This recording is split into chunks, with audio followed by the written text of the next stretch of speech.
Okay, good evening. Welcome to the Council Action segment. My name is Andrew Harris, and I get to serve the residents of Ward 1 and the city of Florissant on the Florissant City Council. Tonight we had one of our regular council meetings and at 7 p.m. and I'm going to do a little summary of what we covered in the meeting so that if you didn't catch the meeting, you might be able to understand some of the goings on. We had a proclamation this evening to celebrate Black History Month, which is coming up in the month of February. We didn't have any citizens speak this evening. If you don't know, anyone can come to the council meeting and speak on any topic for 3 minutes. If you do decide to do that, there's some yellow cards right inside the door, and you just fill that out, hand it in before the meeting, and then you'll have a chance to speak right at the beginning of the meeting. There were no communications. We did have 2 public hearings that were again on the agenda. However, these were again postponed to the next meeting, February 13th, because the Planning and Zoning Commission had not had a chance to review those proposals.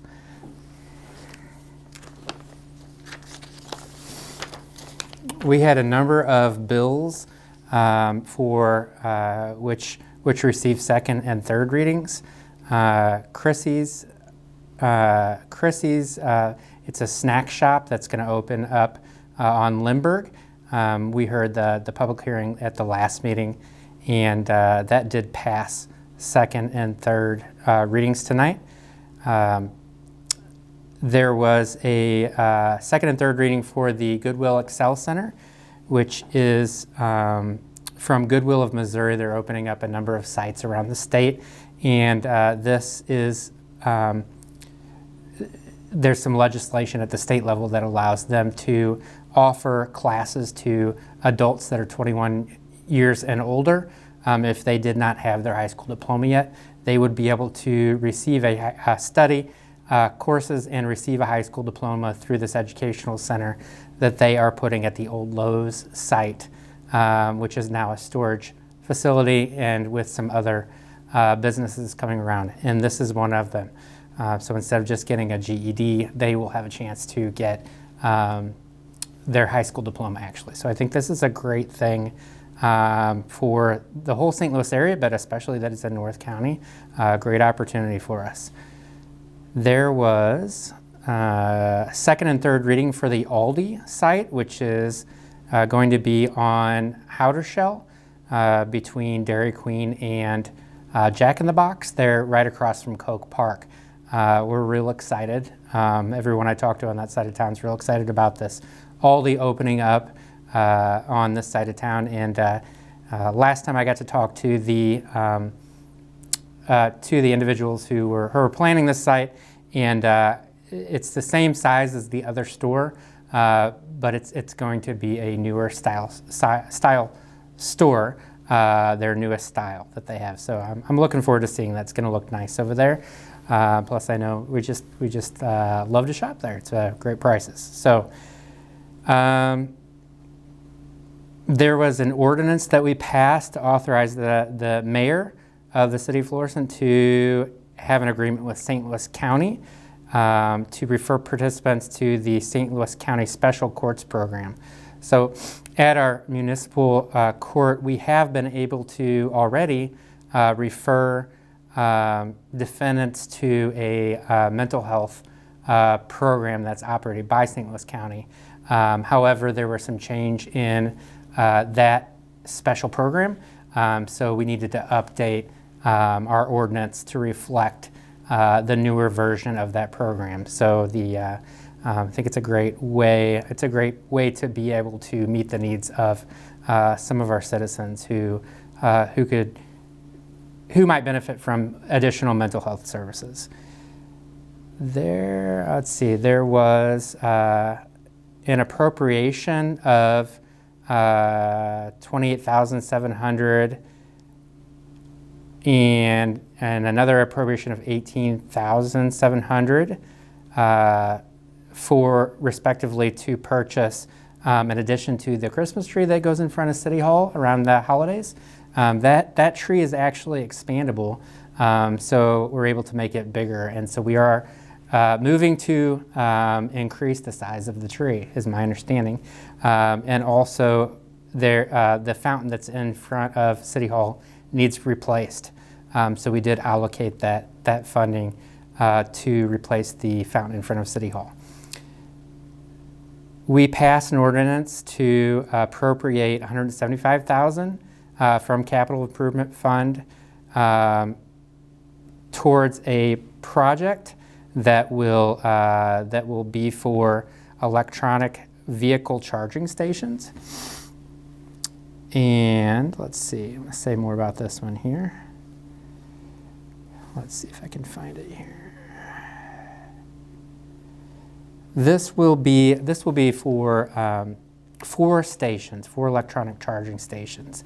And I'm seeing more and more electric vehicles, and Public Works sees an opportunity here for us to serve our residents, but also potentially to attract residents who have these vehicles, or persons who are looking for places to move in, or even businesses that would like to utilize more electric vehicles to have a place to charge these vehicles, as well as the city could potentially use these locations if the city decides to go with some electric vehicles, which we've talked about in the past to do. I think this is coming.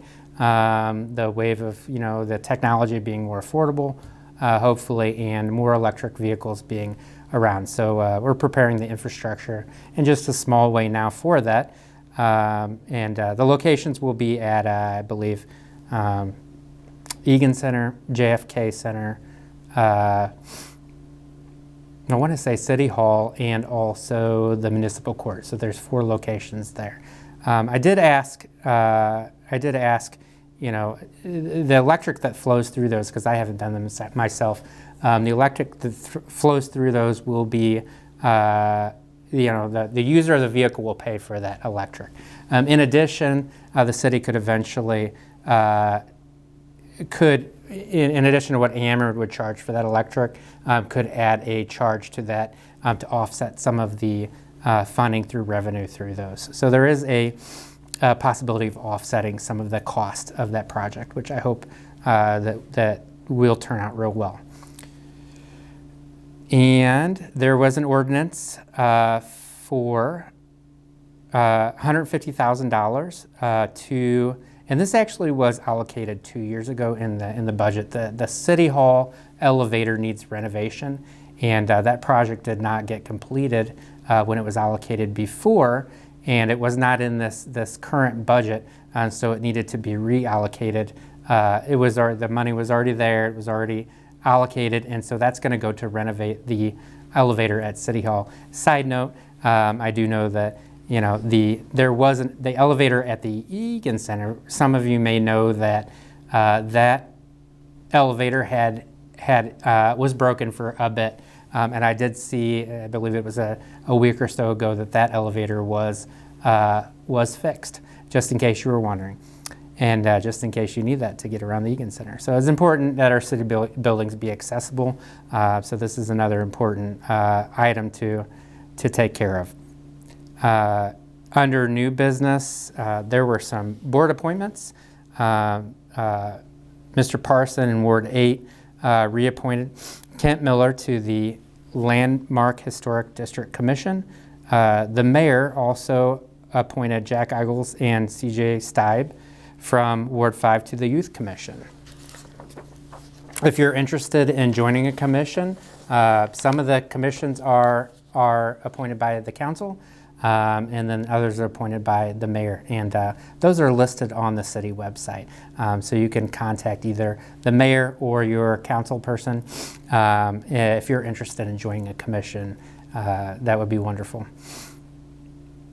Under request, a request was granted to transfer a special use permit from Shalene Williams to Tiffany Lindsay for the operation of an event center located at 3421 North Highway 67. This is right across from Walmart on Lindbergh. And I believe that was already operating, and it's just being transferred to a different owner. We had some bills for first reading, and there was a, this is one we heard about before. There was a hearing in the last meeting about the transfers of some senior housing from one company to another, and that did pass tonight. Also, there was within the Economic Development Department, there was some shuffling of some funds. Our new economic developer, Patrick Mulcahy, he identified some areas of funding our funds that would not be necessary, and they were already using, he's already using, along with the mayor and some other folks that are involved in development, they're using a database, a couple of databases actually, that were not identified. They're not a regular part of the budget.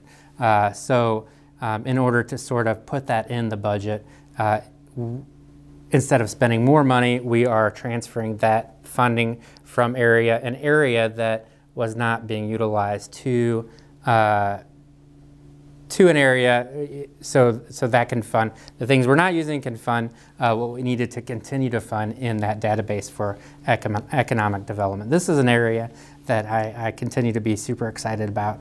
Economic development, the new leadership is doing a fantastic job of sort of making some moves here that make sense for Florissant, including a partnership with a new company, Retail Strategies, and then of course, you know, some national retailers that are showing interest in Florissant. I will mention also, I did see, I don't know that this has been mentioned at a council meeting, but the Economic Development Department now has its own website, which is being developed, and I don't know that off the top of my head, but I bet if you Googled it, it would probably show up. Try to post that around if you haven't seen that already. In the media department, we have two. There was an ordinance to authorize to add a full-time media production specialist. Currently, we have 3 individuals who work for that department, 2 of which are full-time and 1 is part-time. And the media department does a lot more than they used to do, and they're covering a lot of ground, and I'm sure it shows. You know, just me sitting here in the studio actually right now is a testament. There's someone behind the camera right now who's going to take this video and is going to edit and put it together for tomorrow and release that. That takes time and energy, and we're finding that they're spending more man hours, and there's a need to upgrade that third person from part-time to full-time. So that was something that made sense for the council, for the mayor, for this department. Let's see, and finally, there was an ordinance to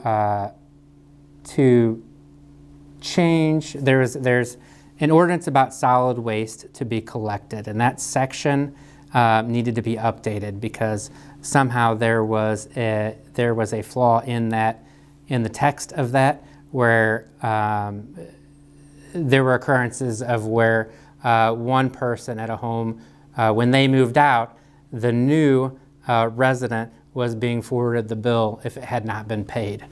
So we updated the text of that ordinance to ensure that that does not happen. Let's see, and I believe that that's it. So thank you for watching this episode of Council Action.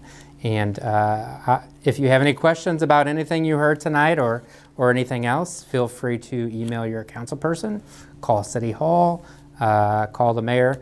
We're all wanting to get information out as much as possible and offer transparency plus information for our community to continue to move forward. Thanks so much. Have a good night.